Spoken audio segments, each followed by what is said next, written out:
Hey everybody, welcome back to my channel. This is the Deranged Reader.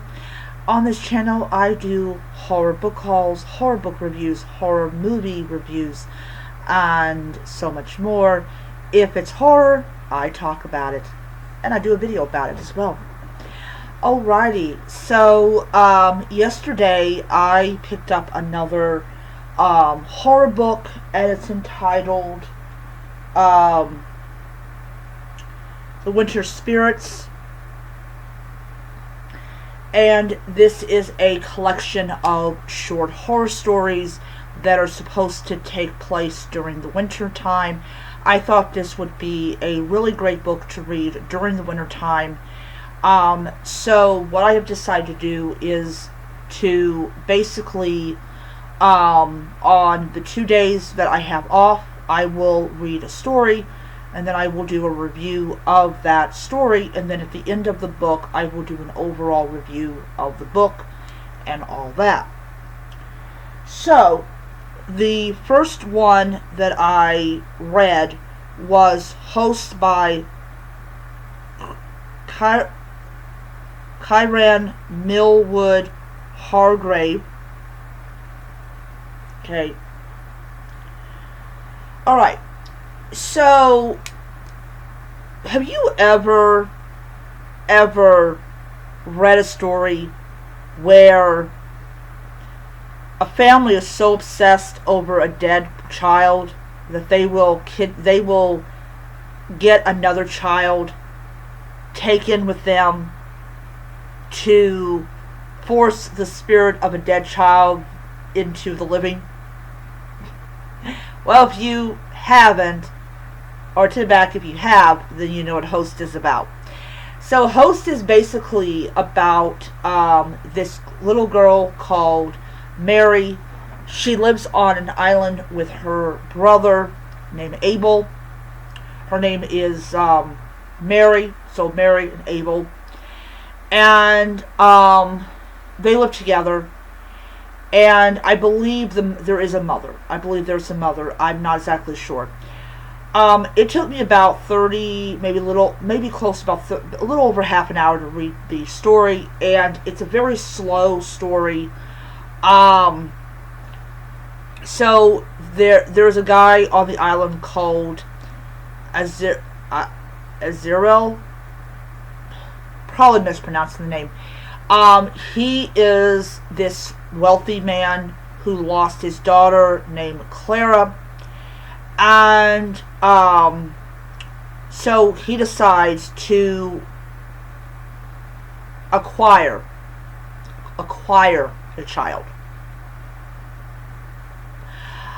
I'm reading the beginning of this where he's literally following her like a pedophile, and I'm like,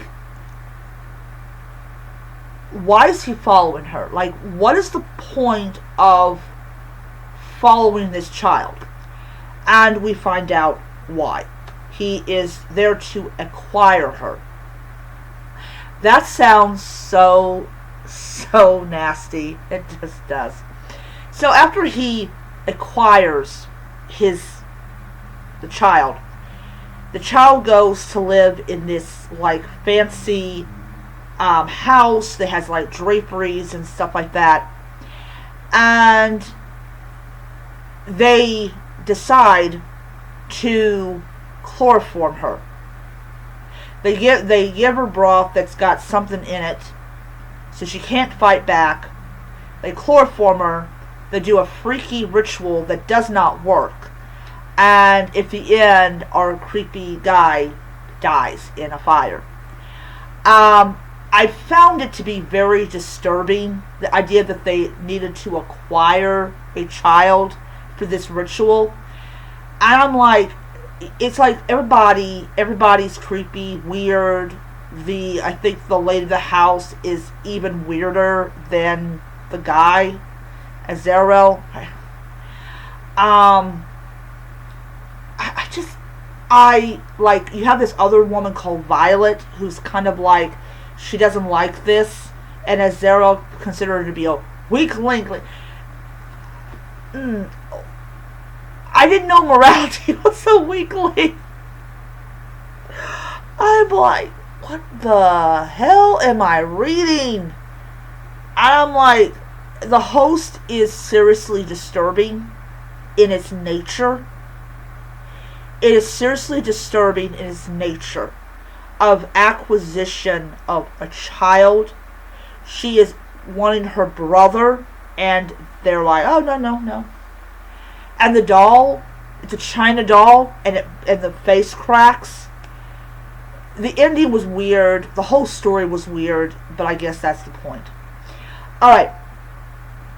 So anyways, so Friday, because I get home like hopefully close to 10:30, I will be reading the next one, and that is Inferno by Laura Shepard Robinson. Like I said, I'll be doing 2 stories a week until I'm done with the book, and I am hoping that the story, I hope that it lasts until springtime, because I am going to read this book all through the winter. Now, I'm going to say, if I notice that the book is not going to last the winter, I will probably either read it like every week or every other week and just post it one time. But, yeah. In all honesty, I think I may just go ahead and just, like, after Inferno, post it, like, once a week. Starting